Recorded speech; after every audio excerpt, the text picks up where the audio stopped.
Okay, we are live with a Between the Pages book chat with romance and fantasy author Tricia Copeland. So I will let her introduce herself and her book. So take it away. Good afternoon. Hi, everyone. I'm Tricia Copeland. I write romance, fantasy in the new adult and young adult genres. And I just published my 13th title, which is a fun new adult romance entitled Perfect. Yeah. Yeah. My viewers are also used to not having people get the books on camera, so don't worry about it. I'm notorious for not being able to get the book on camera. Okay, so we'll start off. And so what were your reasons and inspirations for writing the book? So I go back and forth between my fantasy books and romance books, and because I get really involved in my characters. And actually, the last book I wrote was a dystopian book. So I was really deep into this dystopian world with my character, and it was starting to get me depressed. And I was like, I can't write the next book in the series. I need to write something happy, something fun, something that's going to take me out of all that. So I came up with an idea for a romance story, and I said, this is going to be fun. I'm going to write this. Basically, the plot in the story is Chloe, who is the main character. It starts when she is a sophomore in college, and she's been dating her high school boyfriend for 3 years. And then she's like, he decides that, yeah, they're going to live on a farm ranch, and that he's got their life all planned out. And she's like, I don't know if I want this. So you see her transition into breaking up with him and meeting a new guy. And then at different stages in her life, you see her meet different people. And the idea is that there could be multiple realities of your life that would be great and perfect. And yeah, so there's 5 different love stories. And at the end, you can decide who you think Chloe should be with. Yeah, so a little like choose your own adventure romance. Right, yeah. Okay, so why don't you just why don't you describe Chloe and what would appeal to readers about her, do you think? So not only is this a romance, it's also about someone who is really driven to have a fulfilling career. So she grows up in a small town in Kentucky and goes to the University of Kentucky, but she loves French. And so she is able to get a scholarship to go to France and be in a fashion business program. And that's something like she would never guess she would do.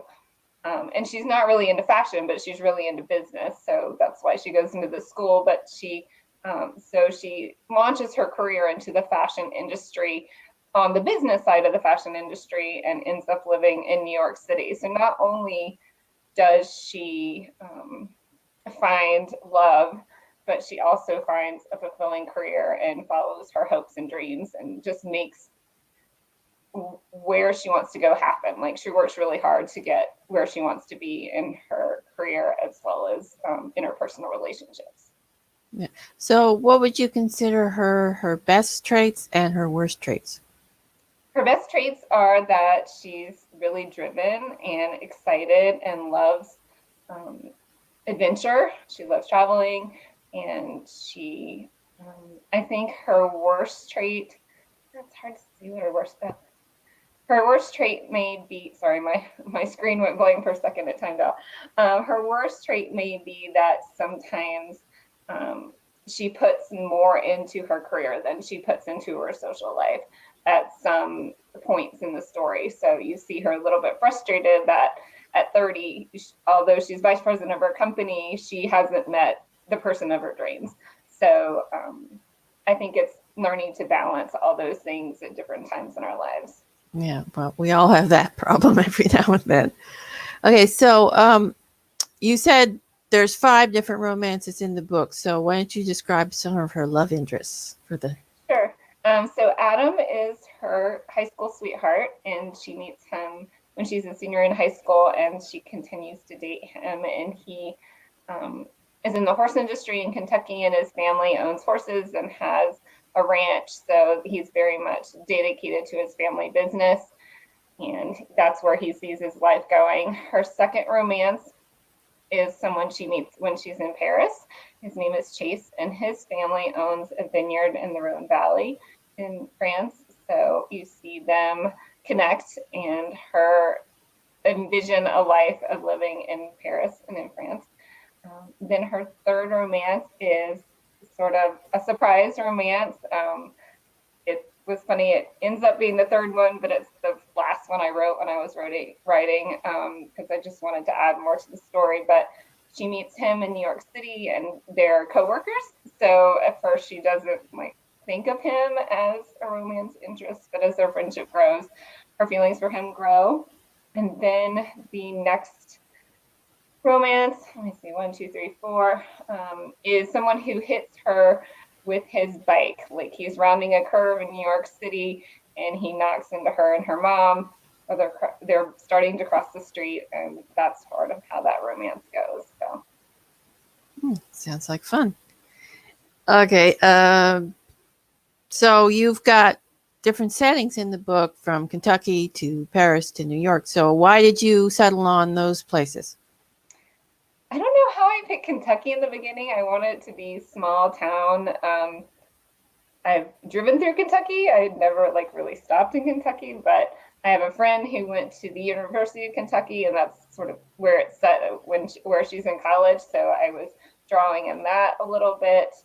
And then I thought, how cool, a small town girl from Kentucky gets to go to Paris and be in the fashion world. And I did a lot of research about that. I have a lot of fun doing research about my character settings and their jobs. And so I try to make it as realistic as possible. And I've never been to Paris either. So I had to do a lot of research about Paris and France. And then a natural transition was, if you're in the fashion industry, then New York is the next place or the other place besides LA that you might be. So. Interesting. So, what was your character's childhood like, and what is her best memory? Her best memory. I don't know if I know her best memory, but so her mother comes to the United States from Vietnam after being shunned by her parents for having a relationship out of wedlock and getting pregnant.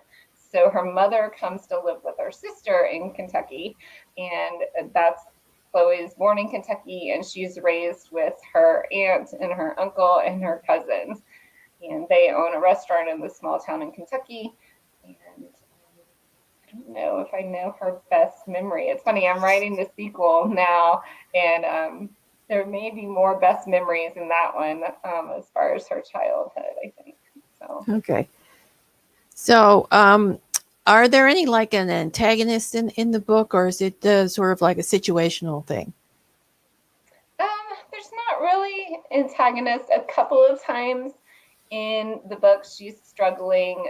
At one point, Chase, the love interest from Paris, comes back to visit her in New York, and she has to make a decision about which direction she's headed in. Is she going to continue the relationship with the guy here in New York, or is she going to go back to Paris? So I wouldn't really call that an antagonist, but it's just, a little bit of interest in choice making in that situation, and a bit of a love triangle there. So.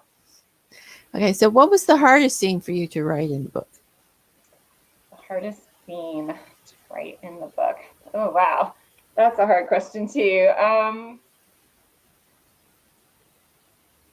Probably some of those points where she is making that choice of who she wants to be with and where she wants to live. Because obviously, if she chooses to live in France, then it's just an emotionally heavy decision, because then she's a long way away from her family. And those are some of the harder choices that she makes in the book. And what was your favorite scene to write? My favorite scene, and I actually played it down a little bit because it seemed like he was being too mean, but her coworker Liam, he admits that he loves her, is interested in her, and she doesn't know what to do with that. She never thought of him that way, and so she kind of just tells him to leave and doesn't react at all to that. She's kind of caught off guard. And then after a few weeks, she decides, oh, maybe I do like him, but he kind of makes her prove it. So he says, okay, meet me at XYZ bar and I'll be with my friends on my birthday. And so she goes to the bar and he's not there. She's like, what happened? And so he tells her, oh, I'm at this other bar. My friends wanted to go somewhere else. So she has to chase him to the second bar and he's not there either. And then she has to chase him to this third bar and he's finally there. And she's like, so he just wanted her to prove it. And so that was a fun scene to write. Sounds like fun. Okay, so do you have any quirky secondary characters or scene stealers in the book? I do have, because she is in the fashion industry, I have one of her best friends being a model, one of the top models, and then all of her. So when like her first day on the job as vice president and her new team, they all go out for drinks afterwards, and she's really nervous because she's now the boss and they aren't, and so she invites her model friend to come and have happy hour with them, and so that like really impresses her team. And so she was I think she was nervous, so it took the spotlight off her and put it on to someone else. So yeah, is there a character in the book that you'd most like to hang out with in real life? Probably her friend, because even though her friend was a model and a lot of her friends are models and in the fashion industry, they're also like very down to earth. And when I first started writing these characters, I didn't really like them, but as their friendships evolve and their relationships evolve and they become closer, then they kind of became my friends too. Yeah, characters are like that. Okay, so you also write urban fantasy. Can you tell us a little bit about that series? Yes, sure. The urban fantasy series is the Kingdom Journal series, and it begins with, I have a copy here, this amazing cover, Kingdom of Embers, and it is about a trinity of witches who have to break a curse on the witch lines that damns them to purgatory after they die. So when the witches die, they go to purgatory and their souls just are there forever. But these three witches, they're young witches, they're 17, each of them is 17. They realize that at 18, they have to come together and find this magical sword to break the curse. And there's a lot of other ingredients to breaking this curse, and they have to find the other ingredients and figure out how to break the curse. And the reason it's called the Kingdom Journals is because each book is written through the eyes of one of the different witches. So the first book highlights Alina, who is a hybrid witch vampire character, and she finds the second witch, who actually ended up being a person she thought was an imaginary friend as a preschooler. So she finds him. His name is Hunter, and together they kind of figure out that they have to break this curse, and they're part of the chosen trinity of witches to break this curse. And together they have to find the third witch, whose name is Camille. So the first book is Alina's story, how she finds Hunter, and the second book is Camille's story. Then as you know, Anita, characters kind of surprise you. I had a character who was supposed to be a bad guy in the second book, and then I just couldn't make him a bad guy, so I made him, well, I won't give away everything, but he got one of the books. So yeah, we're not really sure if he's a bad guy or a good guy. I'm all for giving the villains their own stories. Right. So yeah, it became a 4-book series, and there is also a prequel that's really kind of an epic vampire historical fantasy book. So. Yeah. So why did you go with witches as opposed to another paranormal? This is really interesting. So my intent in the beginning when I started this series was that it was going to be, can you still see me? Sorry. It was going to be a vampire series. So I love vampires. I love vampire fiction. I've read and seen almost all the movies. But I wanted to come up with a new, different kind. I didn't want to write exactly the same kind of vampires, and I needed to come up with a story. So the first character I thought of was Alina, and the fact that she was half vampire and half witch, and there aren't many examples of that in fiction. So, and that kind of fit into that YA genre, and it kind of parallels that, you know, a lot of times in high school or in our lives, really, we might not feel that we fit in for various reasons, and we might have those struggles. So it kind of fit that theme, that YA theme for me. So she became a hybrid vampire witch, and she has to hide the fact that she's a witch, and she has to hide the fact that she's a vampire from both communities, because she's not supposed to exist. So yes, so yeah, from then I don't even remember how I came up with the idea of the Trinity, and that they had to find the sword, but they ended up being mostly, there are vampires in the books, but they end up being mostly witches with the witch powers. So being half vampire helps a lot of them because they have more power than some of the witches do. So are there any other supernatural elements in the books besides witches and vampires? There are witches and vampires. They talk about other things. There's fairies that kind of come in. I wrote a short story about fairies, so I brought that fairy into this series in the last book. Her name is Titania. And yeah, so if you can go to my, not right now, my website is down, it crashed and I had to recreate it. But anyway, yeah, there's several places you can find my short story. If you go subscribe to my newsletter, if you just subscribe to the fantasy part, you can get that short story free.